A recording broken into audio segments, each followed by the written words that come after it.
Honneur à vous les gars, j'espère que vous allez bien et bienvenue sur Fumicho les gars. Et oui, aujourd'hui review de l'épisode 1074 de One Piece. Et oui les frérots, j'ai commencé je crois à partir du 1071 si je dis pas de bêtises. Là le 1074 est sorti, je vous dis la vérité, j'avais complètement zappé.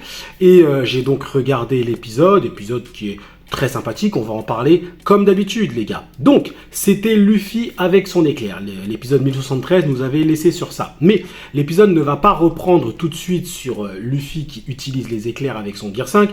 Il va reprendre sur, on va dire, Momonosuke. Momonosuke, le fait qu'il soit tiraillé, le fait qu'il soit, voilà, il a envie de sauver évidemment tout Wano Kuni, hein, il veut être le shogun, etc. Donc toute la détermination de Momonosuke, voilà, ça va être ça du moins la première partie.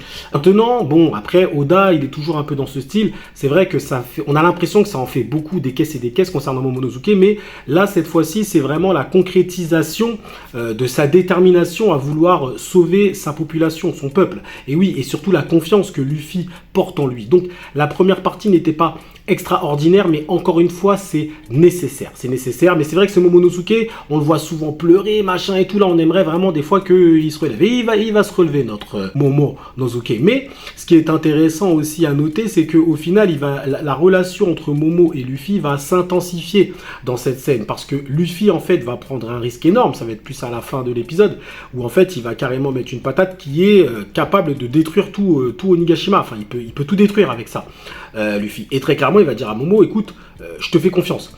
Donc on sent que la relation s'intensifie entre les deux. Je trouve que c'est plutôt pas mal, c'est plutôt bien fait. Ensuite, on passe forcément à la deuxième partie de l'épisode et c'est donc le combat Luffy vs Kaido. Alors, j'ai envie de dire que par rapport au Gear 5 et ce côté un peu cartoonesque, c'est conservé, très clairement, c'est conservé, c'est assumé, mais disons que c'est légèrement amoindri. Pourquoi je dis ça?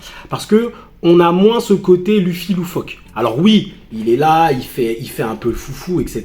Sur ça, je suis d'accord. Mais c'est légèrement amoindri. C'est pas autant exagéré que ce qu'on avait dans les premiers épisodes. Ce qui fait que le combat gagne un petit peu en intensité, même si il subsiste un défaut, c'est le fait qu'on n'a pas l'impression que Luffy prend des dégâts. Et oui, Luffy se prend des coups de ouf de Kaido. D'ailleurs, honneur à Kaido de combattre Luffy sous sa forme Gear 5. Quand on voit les capacités du Gear 5, c'est vrai que c'est assez impressionnant. Pourtant, Kaido, clairement, le combat, voire même, le surpasse à certains moments. C'est vraiment un combat... je veux dire, Luffy n'est pas littéralement supérieur à Kaido. Il y a vraiment un match qui est démesuré entre les deux. Mais j'ai trouvé que franchement la partie Luffy Gear 5 qui combat Kaido, déjà l'animation était bonne, parfois un peu confuse quand même, on peut se le dire, hein. Des fois tu as du mal à comprendre la scène parce que leur volonté d'aller vite, de faire des choses impressionnantes, des fois ça gâche un petit peu la scène parce que tu te dis, tiens, t'as pas compris ce qui s'est passé parce que des fois c'est trop rapide, etc. Alors peut-être que c'est moi, Mais même si l'animation est excellente, des fois je la trouve un peu confuse. Mais attention, on est quand même sur un très bon niveau d'animation. Donc Luffy, sous sa forme Gear 5, arrive avec l'éclair. Alors, on a la confirmation que Luffy finalement transforme tout ce qu'il touche en caoutchouc. Et même les éclairs. C'est-à-dire que le sol, oui, ça on le savait, il rebondit comme sur un trampoline. On savait aussi pour Kaido, parce que quand on voit la patate qu'il lui met et la face de Kaido qui s'étire comme ça, donc tu sais qu'il peut manipuler aussi tous les organismes vivants, il peut te rendre en caoutchouc, mais les éclairs, c'est quand même assez impressionnant. Et c'est vrai que lorsque tu réfléchis, tu te dis, mais les possibilités sont infinies, en fait, avec ce Gear 5. Parce que le gars te dit, tiens, voilà, je te touche, tu deviens caoutchouc, terminé. À un moment, il s'arrête même sur les nuages. Vous voyez ce que je veux dire? Donc, le Gear 5, les possibilités du Gear 5 sont assez impressionnantes et c'est pour ça que beaucoup de personnes ont pesté en disant que c'était trop cheaté. Alors, oui et non. Je trouve que ça reste cohérent dans un univers One Piecien, j'ai envie de dire, et tu as des personnages qui peuvent faire face à Luffy. Luffy n'est pas intouchable. Et on voit bien dans ce combat que Kaido se défend très bien face à Luffy. Donc, on verra, parce que là, c'est la première fois qu'il prend cette transformation, comme pour le Gear Second. La première fois qu'il a pris cette transformation, après, il a appris à la maîtriser au fur et à mesure. Donc c'est vrai que on est sûrement dans le début du Gear 5. Il y aura sûrement après d'autres techniques et une maîtrise, on va dire, accrue de cette transformation et de ses pouvoirs. Donc peut-être qu'après, ça deviendra trop cheaté, mais pour l'instant, ça ne l'est pas encore. Ça ne l'est pas encore selon moi. Bon, on garde ce côté cartoon, mais c'est amoindri. Et le petit défaut, c'est surtout que les coups de Kaido, t'as pas l'impression qu'il touche Luffy. Alors, c'est toujours le même cinéma, tu vois, aïe, machin, un peu dans ce délire-là. mais globalement, t'as pas l'impression que Luffy a mal. Et ça, c'est vrai que c'est un peu dommage, ça amoindrit l'impact de la scène. En tout cas, on arrive un peu dans l'apogée du combat, et Kaido va sortir une phrase très intéressante, il va parler de Roger, et il va dire que Roger n'avait pas de fruits. Finalement, lui, il considère que Luffy est fort uniquement grâce à son fruit. Il se trompe légèrement, parce que Luffy a quand même le haki des rois, haki d'observation, etc. Donc, il n'y a pas que son fruit, mais c'est vrai que son fruit est très cheaté, mais il lui dira qu'au final, c'est pas avec tes pouvoirs du fruit du démon que tu domineras le monde, c'est le haki qui domine le monde. Et je pense que cette phrase-là, elle est très importante et très intéressante parce qu'on sait ce qui va se passer après. On connaît un petit peu les pouvoirs de Shanks, donc je ne spoil pas en disant que c'est un monstre dans la manipulation du haki, si ce n'est pas le meilleur utilisateur de haki dans One Piece. Donc, quand on te dit ça, on te donne un indice sur le fait est que, certes, il a acquis un power-up de fou, il a un power-up complètement ouf, mais la base, ça reste le haki. Donc certes, le mec qui maîtrisera le haki pourra de toute façon s'opposer à Luffy, quels que soient ses pouvoirs.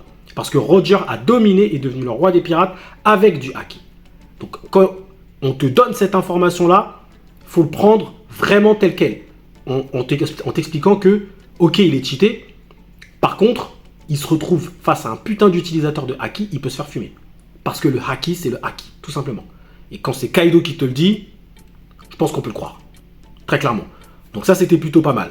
Donc ensuite, ce que j'ai apprécié aussi, mais ça, c'est un peu inhérent à One Piece. Alors, je sais que beaucoup de personnes à l'époque, lorsque Luffy avait dégainé son gros coup de poing, etc. Bon, désolé, ceux qui ne sont pas à jour, je pense que vous êtes plus ou moins à jour, mais bon, voilà, on est sur le dernier mouvement, on va dire, de Luffy. Voilà, on va dire la dernière action, on va dire.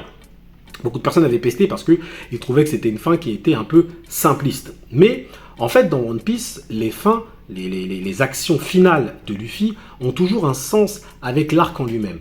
Lorsque Luffy termine par un énorme coup de poing, je ne dis pas qu'il va finir, mais lorsqu'il essaie de terminer son combat par un énorme coup de poing, pourquoi tu as un point aussi énorme?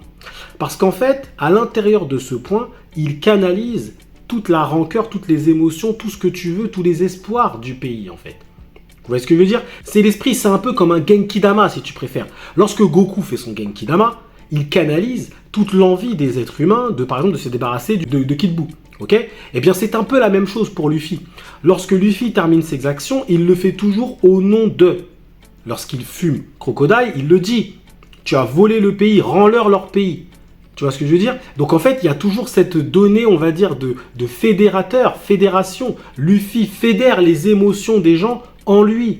Il les accepte, il les absorbe et il les rejette contre sa cible. Donc quand on te finit comme ça avec un gros coup de poing, si c'est la fin, je ne dis pas si c'est la fin ou pas, la fin oui ou non, mais c'est juste pour te montrer le ressenti des gens envers Kaido.